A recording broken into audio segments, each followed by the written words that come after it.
KBC में करोड़पति पति। सूरज के जीवन का एक ही फंडा था कि मेहनत तो गधा भी करता है, घर बैठे जो कमाए समझदार वही होता है। इसीलिए उसने कभी नौकरी ही नहीं ढूंढी। इस बात से हालांकि उसकी पत्नी शिखा बिल्कुल भी अग्री नहीं करती थी, पर फिर भी सूरज को समझाना बेकार था। टीवी में कैसे बनोगे करोड़पति का ऐड देखकर उसे लगा कि बस अब तो घर बैठे ही वो करोड़पति बन सकता है, और उसके पीछे उसने अपने सारे सोर्सेस एक्टिव कर दिए। 2 हफ्ते में उसके कलीग के साले के पड़ोसी के बेटे का सोर्स निकलता है जो कि उसे शो में पहुंचा सकता है, और सूरज उससे मिलने चला जाता है। अच्छा, तो हमें मुकेश जी बता रहे थे कि आप हमें शो में पहुंचा सकते हैं।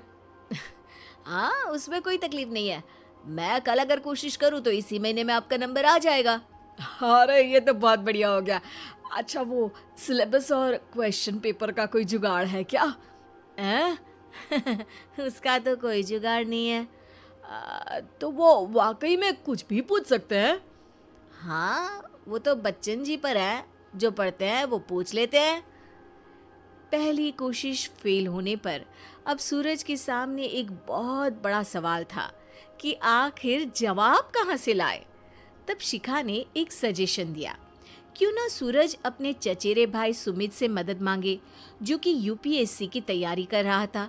हालांकि इतनी मेहनत करना सूरज को समझ में नहीं आता था, पर कोई और रास्ता ना मिलने पर वो आखिर सुमित से बात करता है। अरे सुमित, हमारा कैसे बनोगे करोड़पति के लिए सिलेक्शन होने वाला है। तुम हमें थोड़े चिट बनाने में मदद करोगे क्या? अरे भैया, चिट बनाए तो सालों हो गए, उसमें हमारा एक्सपर्टीज नहीं है, बल्कि आप बोलो तो हम आपकी पढ़ने में जरूर मदद कर सकते हैं।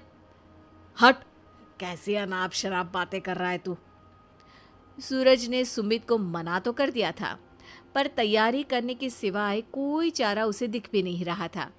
खासकर जब 12 के पेपर लीक करने के एक्सपर्ट शुक्ला जो भी हाथ जोड़ लेते हैं। आखिर सूरज को सुमित के पास जाना ही पड़ा, और उसने सुमित और शिखा से वादा किया कि वो बहुत मेहनत करेगा।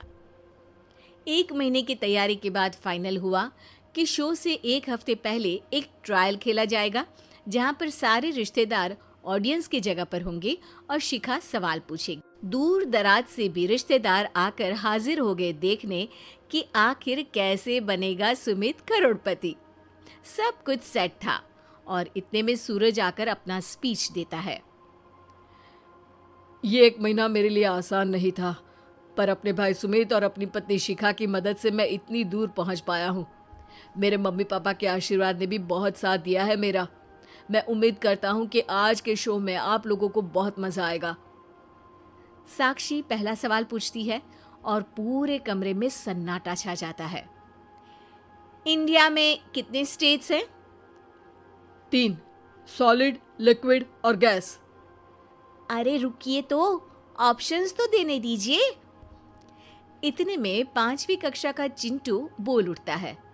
अरे क्या मामा, आप तो पहले सवाल पर ही आउट हो गए। अरे बेटा, पहला सवाल तो ट्रायल होता है ना। अरे तुम अब देखना। देखने जैसी बात तो थी ही। सूरज को इतना शांत किसी ने नहीं देखा था। कभी कभी तो लगता था मानो सूरज आंख खोलकर ही सो गया हो। मामा जल्दी करो प्लीज, कल सुबह पनवेल भी तो निकलना है। अरे हट, कंसंट्रेट करने दे मुझे।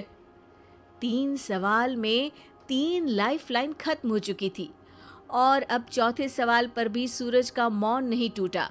पर सूरज अभी भी हार मानने को तैयार नहीं था। उधर हर कोई सूरज को छोड़ सुमित को देख रहे थे। आखिर सुमित ने ही तो पढ़ाया था सूरज को। गजब बेइज्जती है यार। अरे बेटा, तो बाप का, दादा का, भाई का, सबका नाम बुड़वाएगा। अरे 3 लाइफलाइन ले ली तो भी तेरा कुछ नहीं होना है। अरे कोई इतनी बात करता है क्या शो पर? अरे बेटा, शो पर तेरे जैसे भी तो नहीं आते ना। सूरज की ये जंग आखिर 1 घंटे बाद 5वें सवाल पर खत्म हो गई, जब उसने इंडिया के नेशनल बर्ड का नाम कहा, कौवा। अरे बेटा, मजा तो बहुत आया, बस थोड़ा टाइम पर खत्म होता तो आनंद भी आ जाता। ताने बारिश के बूंदों की तरह बरस रहे थे और सूरज को भी समझ आ रहा था कि ये करोड़पति बनना शायद उसके बस के बाहर की बात है। पर वो आखिर ये बात मान कैसे लेता? वो सख्त लौंडा जो ठहरा, उसने सोचा कि बेइज्जती तो हो ही चुकी है, पर अगर मैं हार नहीं मानूं तो शायद कुछ हो सकता है। शिखा, तुम देखना, असली शो में आग लगा दूंगा, आग, करोड़पति बनूंगा मैं। हाँ, सब्जियां खत्म हो गई है घर पे, ले आओ। पहले पति बन जाओ, फिर करोड़पति बनना। अरे गजब बेइज्जती है यार। बेटा, अभी तो घर पर ही हुई है,